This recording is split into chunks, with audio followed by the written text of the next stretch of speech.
Good morning, History 1700 students. Today is Wednesday, July 8th.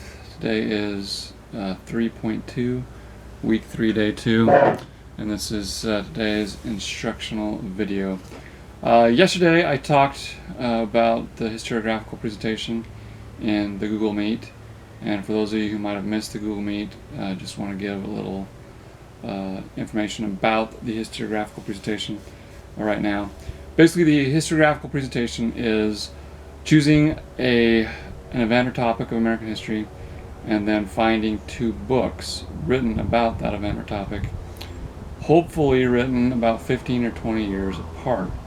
And you look at the part of the event, more specific part of the event that you really want to know more about, and you look at what the books say about each of those events. You don't have to read the book cover to cover, don't be overwhelmed. But with that, you're trying to see what the differences in interpretation, the differences in the viewpoint are between the two books. What do they leave out? Who do they make heroes? What biases are shown in their interpretation? Are there differences in facts? Sometimes there are differences in facts. Not as often. But that's what you're trying to do. You will make a PowerPoint. You will first summarize your historical event or era in about 2 or 3 slides. Then you will compare and contrast. What are the differences and similarities between the two books? And then most importantly, third, you will analyze why you think the differences exist. So yeah, 2 or 3 slides of summary, 2 or 3 slides of compare and contrast, 2 or 3 slides of analysis of differences. And this is normally an assignment that we have you present in front of the class. And so with this being online, to submit this, you'll be submitting a video of you presenting your presentation, because part of your grade on this is how you present it. Are you enthusiastic about your topic? Do you actually put it in your own words, not just read from the slides all the time? And on the slides, please excuse me, please make the slides readable. Don't overwhelm it with text. Maybe 3-4 bullet points and a picture or graphic on each slide. That's a safe way to go. Also, make sure, after you've chosen your topic and your books, you submit that topic and books to me via the assignment link on Canvas by next Thursday, July 16th. Okay, so please, if you didn't have the ability to see the Google Meet yesterday, please look at the assignment description. Please look at the potential topics list to see if there's one you like. And then please look at those example historiographical presentations to see what I'm getting at. And then let me know if you have any questions. Okay. Again, I will email you back within 24 hours. Okay, that's that. Oral history research papers. I went through the rest of the rough drafts last night, gave you feedback. Again, it's mostly canned feedback from a feedback bank that I have, but it's stuff that's going to help you get a better score for the final. A lot of it is formatting stuff, since students have a lot of trouble with formatting stuff, and so please don't take those comments lightly. Please revise accordingly to make your final draft a little better. You will submit your final draft by Friday. Okay, I just changed the due date. Originally it was Thursday, but I want to give you till Friday, just like your regular assignments. So oral history research paper final draft, revised draft, based on the comments that I gave you and hopefully your peer reviewer gave you. Hopefully you got the comments from your peer reviewer. They sent you their peer review form, as well as obviously submitting it to Canvas. Alright, that is it for the housekeeping stuff. Today's topics are 2. two big ones. First of all, Gold Rush. Second of all, slavery. I'll just give you my 2 cents on each one of them. Gold Rush. The source material that I chose for the Gold Rush is from J.S. Holliday's book, The World Rushed In. And the subject matter of this, main focus is the journals and letters that a 49er, I guess you could call him, William Swain, wrote home, well, his journal and then his letters to his wife and brother. And very, very interesting book. I love this book. My favorite book on the Gold Rush, obviously, if I'm using it in the book, in this course, sorry. But William Swain is an anomaly when it comes to those who participate in the Gold Rush. He kept his faith. Okay, he didn't do anything that would lose his faith. He didn't drink. He didn't engage in promiscuous activity like most 49ers.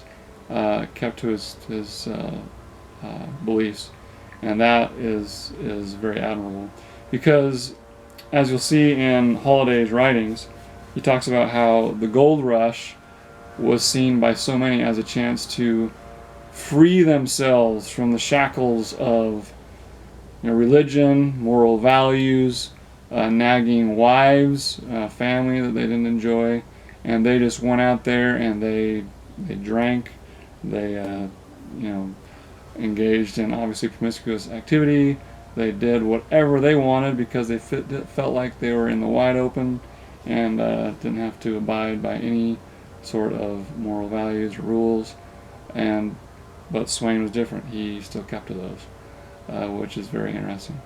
Another interesting thing that you'll see in this, and I did the intro of the book and then a chapter when Swain actually gets to the diggings, as they're called, and very, very interesting to see the social nature of the Gold Rush as well, and how prices were jacked up so much because they thought, these people are making money from the gold. Everybody wants to be here, so let's jack up our prices because we know that people will pay them. And also through these chapters you see the stark reality that most who came for the Gold Rush did not make fortunes. Some of them barely scraped by. Some of them were left destitute. And Holliday explains also that those who were enterprising and did something other than trying to find gold, but did businesses to support those who were trying to find gold, almost did better than those who were trying to find the gold. Like Holliday talks about those who were going to the nearest post office and riding the mail up to the diggings, and they paid a handsome fee for getting their mail, having to go get their mail themselves. People like Levi Strauss, who made the pants for the miners. He did a lot better than the miners themselves. So just two examples of enterprising people who did well, not by mining for gold, but by providing services that helped the miners wanted and would pay a good price for. Read that and see what you think, and see how that is any different than anything you've heard on the Gold Rush. As far as slavery goes, you will have one slavery chapter by Lowen, just admitting the stark realities of slavery. But the most powerful readings in our readings today about slavery are two slave narratives. One from the first female slave narrative ever published from a woman named Harriet Jacobs, and then one from a male slave diarist named Henry Bibb, and just the stark realities of that, beatings that would happen because slaves weren't cooperating, of the ignorance that slaves lived in because their owners wanted to show that, hey, they're actually in a good situation. Those who've escaped from slavery, they're not doing as well. They'd try to convince their slaves that they were taking care of them better than they could if they were on their own. Those kind of things. Harriet Jacobs is pretty powerful because she talks herself about the how the black man is inferior because of the circumstances he's in, and she describes that, and she describes the moral ruin that slavery causes because these slave owners are teaching their children that it is okay to beat and treat these slaves as less than human, as machines. Okay, the moral values are obviously eroded, and she says that these parents, these slave-holding parents, are more concerned about profit than they are about teaching their children moral values. And she says she describes it as the blight on their souls. And then Henry Bibb's pretty powerful because he talks about the institution of marriage, which wasn't recognized for slaves, but he recognized that his marriage was as strong as any, was as sacred to him as anything. And Henry Bibb talks about the one mistake that he regrets, and that one mistake, interestingly, is bringing a child into this world, bringing a child that would become a slave into the world, because he had no power to give that daughter the life she deserved because she was born into the institution of slavery. Heartbreaking. Okay, and these slave narratives are very important to get the real story of slavery because in a textbook you'll get the highlights. Can't really call it highlights, but the most important things that happened, but you don't get the emotion, and that's why first-hand narratives are so important, especially first-hand narratives from the lower rungs of society, the bottom-up history, because you get that emotion in there. And history without emotion, you can see why people would think history is boring without the emotion, because there isn't much emotion in textbooks, but there is emotion in these narratives, and that's why I want to show you how important they are. Question for your short answer is, what do you find inspiring about these slave narratives, despite all they're going through? And you decide that for yourselves. But these are very interesting topics, very key topics for the United States in the 19th century.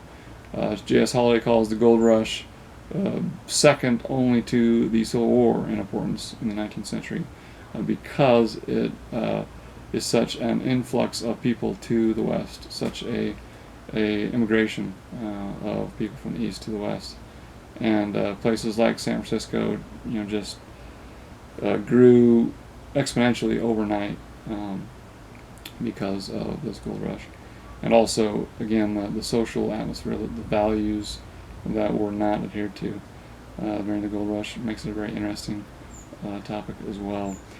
But if you have any questions about any of this, read those readings.